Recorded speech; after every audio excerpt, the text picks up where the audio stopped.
Hola, buenas tardes a todas y a todos. Muchísimas gracias por sumarse a este track de informática en salud pública y gestión sanitaria. Estamos muy contentos de contar no solo con todos ustedes como asistentes, sino también con un destacado grupo de panelistas que se han sumado, amigos y colegas de distintos puntos de la región.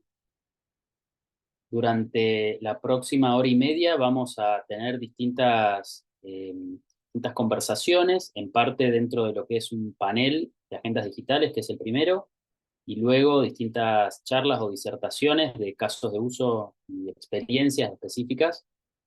Y junto con Ignacio Ricci, que es el co-coordinador de este track, vamos a estar habilitando los distintos segmentos.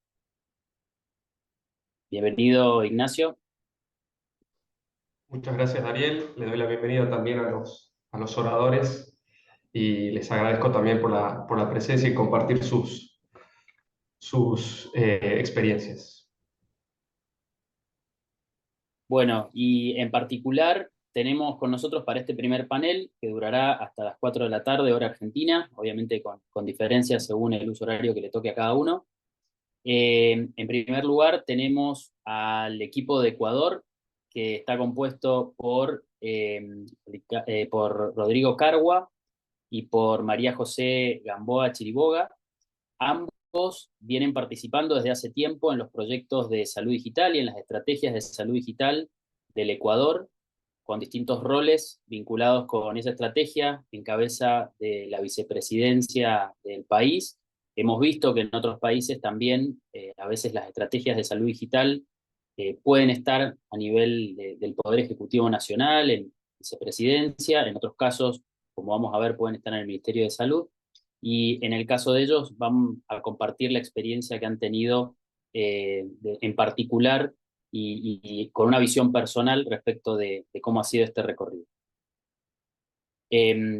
Por otro lado, tenemos a María José Letelier Ruiz, que es la jefa de Departamento de Salud Digital del Ministerio de Salud de Chile, que va a compartir también con nosotros la experiencia del Hospital Digital en Chile, que es una parte muy importante dentro de la estrategia de salud digital de Chile y que a quien también hemos escuchado en versiones anteriores de estas jornadas, así que también muy contentos de poder interactuar contigo y que puedas actualizarnos en la situación actual en ese país. Y por último, también está con nosotros Rodrigo Kreiner, un amigo, un colega que tiene actualmente la responsabilidad de ser el director nacional de Sistemas de Información Sanitaria, o DNSISA, dentro del Ministerio de Salud de la Nación, en Argentina. Obviamente también liderando e impulsando la estrategia de salud digital o la agenda de salud digital del país y cristalizando, consolidando un recorrido de varios años que ha trascendido distintos gobiernos y esperamos que no sea la excepción en este futuro cambio de gestión. Así que, bueno, muchísimas gracias a todos. Tienen la posibilidad de abrir sus micrófonos y saludar al resto de la audiencia. Y como Hola, esto es un panel, ¿me escuchan? Buenas sí, tardes. sí, Hola, buenos de Ecuador, Rodrigo Cargo, nuevamente gracias por este espacio, gracias por permitirnos comentar un poco de la salud digital como está en el Ecuador. Buenas tardes con todos, mucho gusto. María José, para servirles. Siguiendo el orden, entonces, yo también quiero saludarlos desde Chile. Muchas gracias por la invitación. Siempre es un agrado poder compartir con distintos países y distintas instancias cómo hemos ido avanzando y qué cosas son las que se nos vienen por delante. Bueno, muchas gracias, Daniel, Ignacio, y muy lindo poder participar de este tipo de eventos, así que acá estamos para lo que necesiten.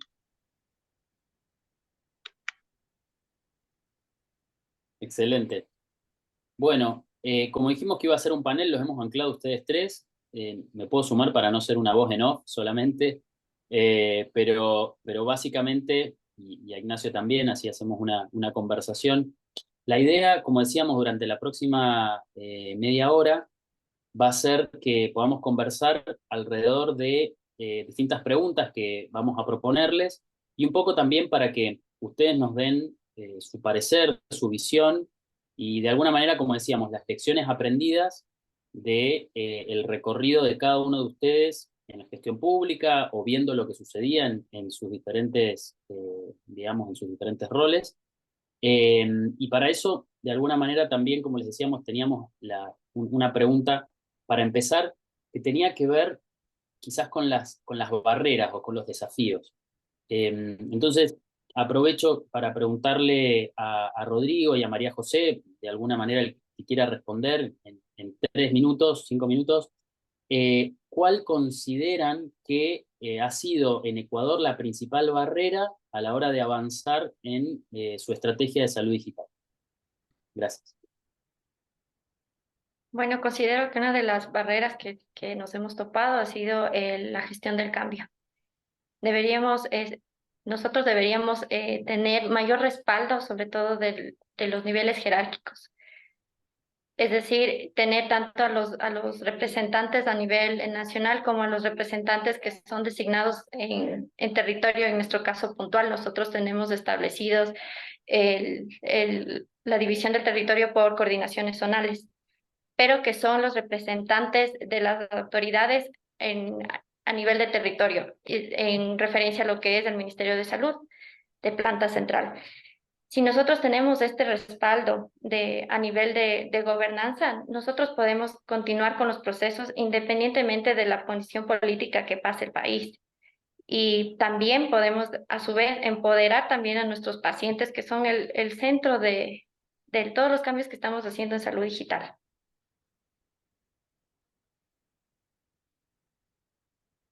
Excelente, muchas gracias.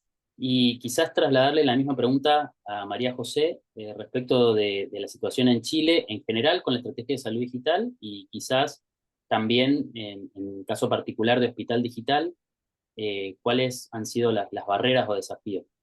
Gracias. Gracias, Daniel. Yo comparto lo que dice los colegas de Ecuador. Claramente, los cambios de gobierno, los cambios de visiones políticas que existen de acuerdo al gobierno de turno que tenemos en cada uno de nuestros países dificulta los avances en temas de salud digital y la incorporación y el asentamiento de estas en el tiempo, ¿no? Pero además de eso, nos pasa que hemos ido avanzando, tal vez no tan rápido como nos gustaría en temas como la infraestructura, ¿no? Hoy día nosotros decimos en Chile que existe casi un 100% de acceso a celulares, pero ese 100% esconde grandes diferencias y grandes inequidades, ¿no? Nosotros miramos que el 78% de los hogares urbanos tiene acceso a Internet, mientras que cuando nos vamos al mundo rural, solamente esto llega a un 50%. Por lo tanto, llegar a la salud digital con esas grandes diferencias es importante y es complejo, ¿no? En Chile tenemos 20 comunas que no cuentan con acceso a Internet, ¿sí? Hoy día, gracias a Dios, la tecnología ha ido avanzando y tenemos Internet satelital donde podemos llegar, pero también tiene un costo mayor. Entonces, también como país tenemos que mirar y eso, claro, si es que yo defino o instauro estrategias de salud digital, como por ejemplo Hospital Digital, que es lo que tenemos en Chile, y a la persona se le cae la señal, no le funciona, deja de creer en esta estrategia. Entonces la gestión del cambio de la que hablaba María José también nos dificulta a nivel de nuestros usuarios, ¿sí? La alfabetización digital que tenemos también es distinta dependiendo de la zona, dependiendo de los profesionales o de las personas con las cuales estemos hablando. Tenemos temas de falta de alfabetización digital, tanto en los profesionales del área de la salud como en nuestros pacientes, que no creen, ¿no? ¿Cómo puedo hacer o utilizar solo tecnología? O si utilizo mucha tecnología, la tecnología al final me va a terminar quitando mi trabajo de hoy día. Entonces también esos son tipos de barreras que hemos ido de a poco subsanando, pero que todavía nos queda un largo camino en el cual avanzar. Y he visto también que en este congreso hay varias charlas de interoperabilidad, que claramente el hecho de no tener sistemas interoperables hoy día también es una barrera porque implica que nuestros usuarios, nuestros pacientes deben contar las historias una y otra vez y sabemos cuáles son todos los sesgos de memoria o las dificultades de recuerdo que tienen ellos o que no tienen toda la información. Por lo tanto, también eso, en el momento de usar tecnologías digitales, también se puede llegar a transformar en una barrera. Eso. Son Muchísimas muchas gracias, barreras. María José. Sí, sí, pero es interesante que obviamente algunas se comparten y seguramente también en Ecuador, más allá de que geográficamente puede haber diferencias en países más grandes, países más chicos, países más centralizados, países más federales o distribuidos, la infraestructura siempre es un desafío, la gobernanza siempre es un desafío y cuestiones también técnicas como la interoperabilidad que mencionaste al final también. Obviamente que la gobernanza, podríamos decir que es la primera capa de la interoperabilidad, o la última, depende de cómo uno la ve, que es la organizacional, y si no hay voluntad política y decisión para intercambiar datos y para definir qué estándares adoptar, es muy difícil que después, por más de que tecnológicamente se pueda, los datos fluyan, porque va a haber de alguna manera una negativa de las organizaciones hacerlo, porque no haya seguridad jurídica, porque no haya un marco regulatorio adecuado, o porque no haya consenso entre aquellas partes que tienen que hacerlo. Así que es muy pertinente, creo, todo lo que han dicho, y desde ya que la infraestructura es una, podríamos decir, una de las grandes deudas pendientes de la región y del mundo, ¿no? De cómo hacer para que todo este proceso de digitalización no deje a nadie atrás por nuevos determinantes sociales de la salud. De hecho, se está planteando, se ha planteado desde el punto de vista científico y también de una cuestión de toma de posición, de decir, el acceso a la tecnología y el acceso a Internet ya es un nuevo condicionante o determinante social de la salud, porque yo puedo acceder o no a servicios de salud según si tengo o no conectividad de banda ancha, acceso a un dispositivo móvil, como bien decía María José. Y bueno, Rodrigo, un poco que nos des la visión también de lo que pasa en Argentina y cuál es, a tu modo de ver, las principales barreras y desafíos que han tenido para el avance de la estrategia de salud digital. Bueno, muchas gracias. Ahí, como decías, Dani, creo que es incremental, ¿no? Todo lo que vinieron diciendo se suma, me sumo a eso y agrego algunas cosas. Nosotros, digamos, siendo un país federal, el federalismo es un desafío en sí mismo, teniendo una estrategia nacional o federal de salud digital, pero luego la búsqueda de puntos en común o de consenso con cada estrategia provincial y municipal para asegurarnos, digamos, de estar todos yendo hacia el mismo lado. Ese es uno de los grandes desafíos que tenemos en cada estrategia o proyecto que tenemos que llevar adelante.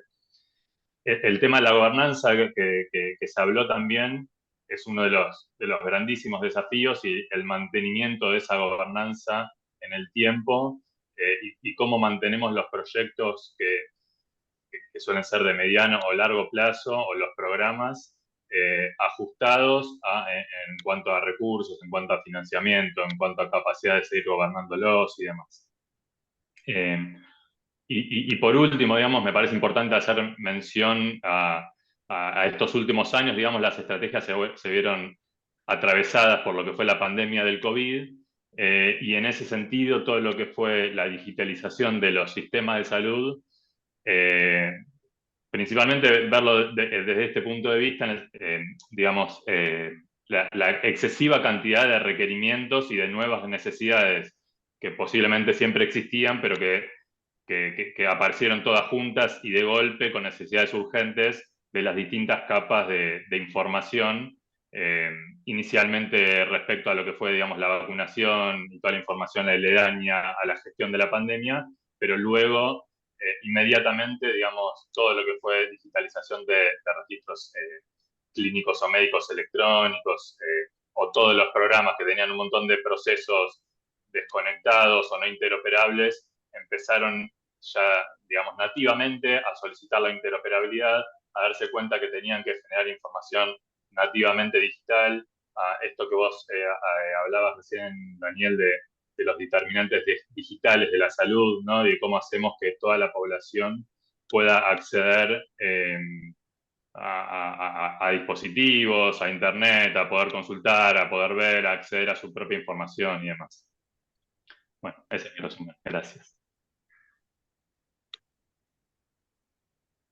Bueno, muchísimas gracias. Sí, creo que como bien decías, la pandemia eh, de alguna manera fue una externalidad o una situación, un condicionante que afectó todas las agendas digitales. O sea, uno cuando planifica y decide, bueno, este va a ser mi plan de acción y estos van a ser mis objetivos y estas mis actividades para trabajar y este es el presupuesto que tengo asignado para hacerlo, piensa en eventuales posibles futuros, ¿no? Con cierta previsión, pero claramente la pandemia es como un cisne negro que nadie se lo espera, o quizás se lo espera, pero no tiene siempre todas las herramientas a disposición para enfrentarlas, entonces se tienen que redefinir muchísimas prioridades.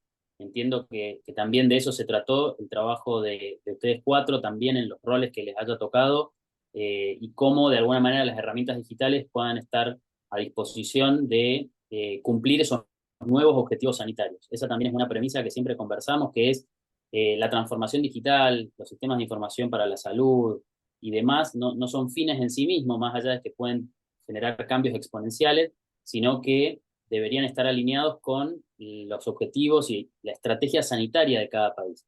Por eso puede ser que en diferentes países de repente se prioricen distintas herramientas para cumplir distintos objetivos o resolver distintos problemas.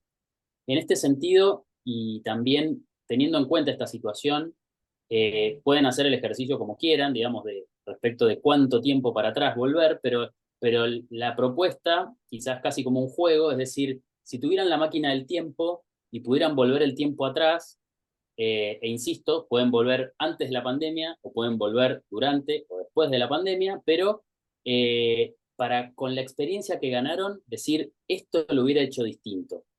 ¿Qué tienen algo para compartirnos, para decir, sí, acá esto lo podría haber hecho de otra manera, o sabiendo lo que sé ahora, podría haber empezado por este otro lado?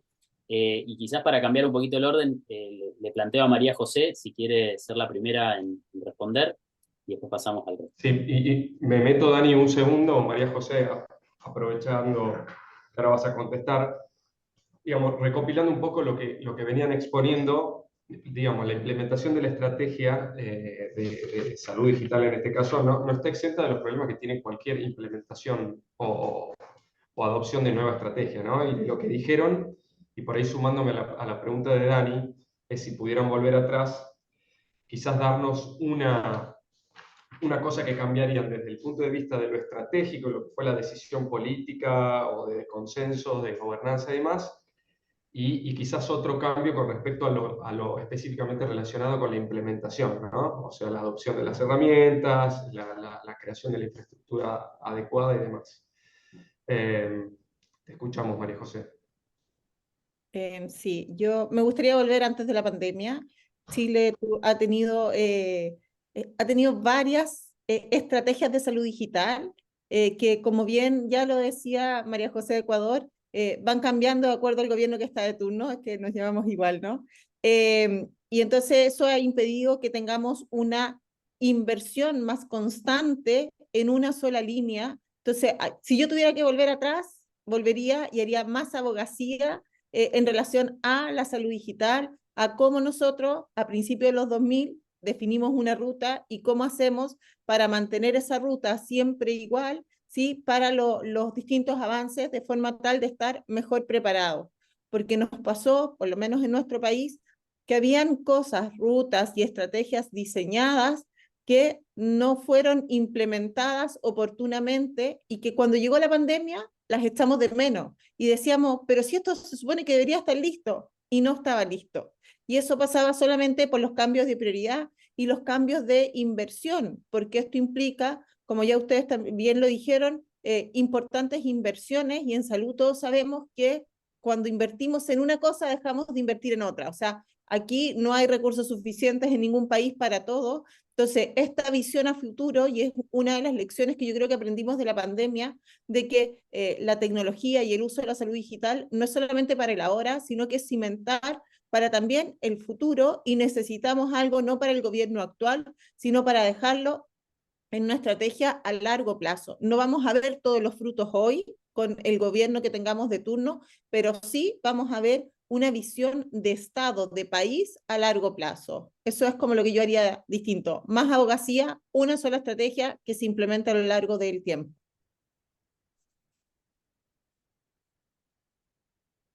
Excelente, todo un desafío. Bueno, tenemos experiencias que han logrado esto, y quizás es el caso de Uruguay, que tuvo una presentación más temprano sobre esto, y que de alguna manera, quizás por cosas que van a surgir también de los próximos minutos de charla, lograron sostener eso en el tiempo, a pesar de cambios de gobierno, a pesar de distintos, digamos, momentos históricos que atravesó el país, poder sostener esto que estabas mencionando.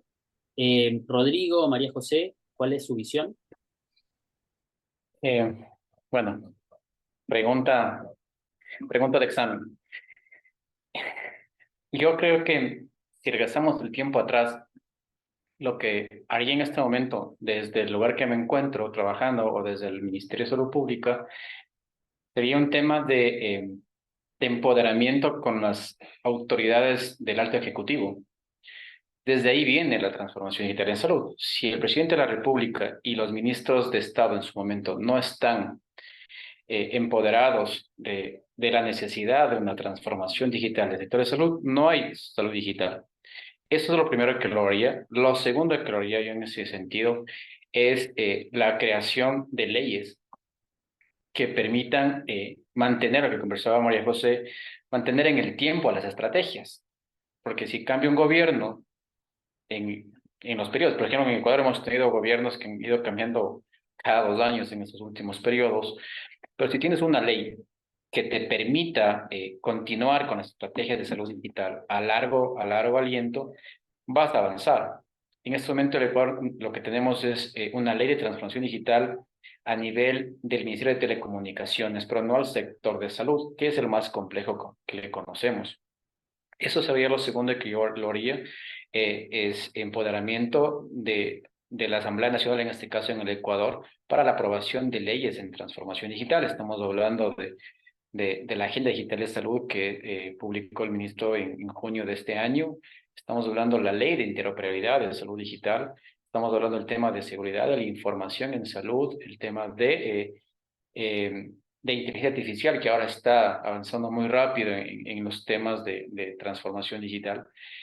Y el otro y tercer punto, que si regresaría antes de la pandemia, sería la creación de una oficina, como lo tiene la experiencia de Uruguay, que esté dedicada exclusivamente a la transformación del sector. En el Ecuador, en este momento nosotros tenemos, desde años atrás, se han creado únicamente unas gerencias de proyectos de inversión o una dirección que está afín a la transformación digital, se le da las funciones para que lo haga, pero también es permanente, porque al ser una dirección, un proyecto tiene un tiempo de vida de inicio a fin, o cambios de gobierno, como ya lo mencionamos, y eso repercute en no poder avanzar.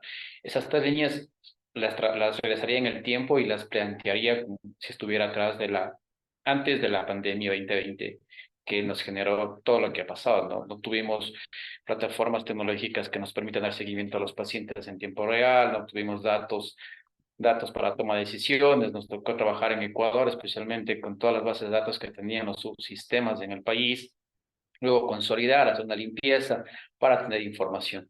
Entonces, porque no había un ente rector en temas de transformación en salud que pasó lo que nos pasó, ¿no? Todos los países, en especial Latinoamérica, sufrimos mucho de la información, de la data para la toma de decisiones, que otros países de Europa no lo pasaron, o China mismo, que tuvo un sistema mucho más robusto en salud digital.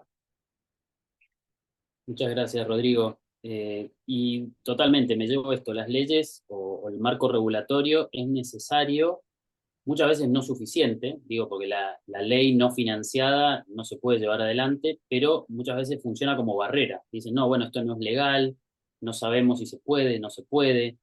Algo que siempre decían, la diferencia entre el público y el privado, que el público, si no está escrito y habilitado para hacer algo, no lo puede hacer, y en cambio el privado, si no está prohibido, sí puede avanzar. Entonces muchas veces la innovación viene desde el privado.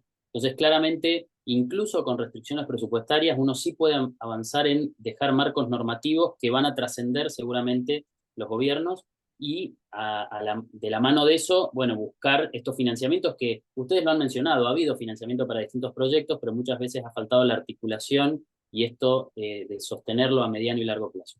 Y Rodrigo, un poco para cerrar, porque estamos en los últimos minutos, ¿cuál sería tu visión respecto de esto? De decir, bueno, vuelvo para atrás el tiempo y ¿qué hago distinto? Sí, yo me había notado temas bastante similares. Por un lado, el marco normativo, que en Argentina estos últimos años se avanzó mucho, pero bueno, como vos decías, digamos, había muchas cosas que estaban frenadas por no tener un marco suficiente. Entonces creo que hubiese sido bueno tener ese marco desde hace más tiempo. Por otro lado, el tema del alineamiento de estrategias intertemporal, ¿no? Digamos, poder crear una estrategia que se pueda mantener en el tiempo y también en toda la geografía. Eso me parece que también es fundamental para un poco lo que venimos hablando, ¿no? Para que haya una estrategia que vaya así, que se vaya derramando y que todos estemos de acuerdo en lo que va pasando. Y en ese sentido, otro punto que me parece importante es, digamos, tener los financiamientos de los proyectos asociados, digamos, a los productos que generen valor a la estrategia, ¿no? Y no tener por ahí procesos con financiamiento que no están enmarcados dentro digamos, de la Agenda Nacional de Salud Digital. Excelente. Sí, bueno, creo que esos son los principales desafíos. De hecho, teníamos una pregunta más, pero la dejamos y no los ponemos en el compromiso de responder, porque muchas veces es lo que pasa, que uno dice, bueno, ¿por dónde empezamos? Esta la escuché en otro panel hace poquito y decía, si de repente tuvieran todo el dinero que quisieran a disposición para hacer algo, ¿qué harían con ese dinero? Se las dejo picando, digo, porque estamos cerrando, pero sabemos que eso es también un factor limitante, pero así como pasa con las leyes, no es suficiente. Si no sé a dónde voy, si no tengo un marco normativo que me lo permita, si no tengo el conocimiento técnico y de alguna manera estoy asesorado adecuadamente o tengo un equipo que pueda llevarlo adelante, tener muchos recursos, mucho dinero, es como tener nafta de cohetes, me puede llevar lejos, pero en la dirección incorrecta. Entonces, es importante que, sabiendo que a veces en la región tenemos esa restricción, no pensar que el dinero va a resolverlo todo y tratar de avanzar en las cosas que sí se pueden avanzar y bueno, también aprender de esto, ¿no? De foros donde veamos las experiencias de otros países, veamos las experiencias exitosas, las lecciones aprendidas y qué cosas podríamos hacer. Les agradecemos muchísimo con Ignacio. Realmente creo que ha sido un panel muy enriquecedor y donde también, de alguna manera, queremos que sirva de plataforma y de foro para que no solamente de estos países, de Ecuador, de Chile, de Argentina, podamos escuchar y ponernos al día respecto de lo que se está haciendo y de cómo seguir avanzando, sino también, como decíamos, de otros países que pueden estar, algunos más avanzados, pero otros quizás recién están empezando. Entonces, escuchar estas palabras también les sirve para que esos primeros pasos que nosotros imaginamos, volviendo el tiempo para atrás, sean sus primeros pasos hoy. Muchísimas gracias nuevamente y los invitamos a seguir con nosotros si así lo desean por el resto del track. Gracias, una buena tarde con todos. Un gusto. Gracias. Gracias, que estén muy bien. Muchas gracias. Chao.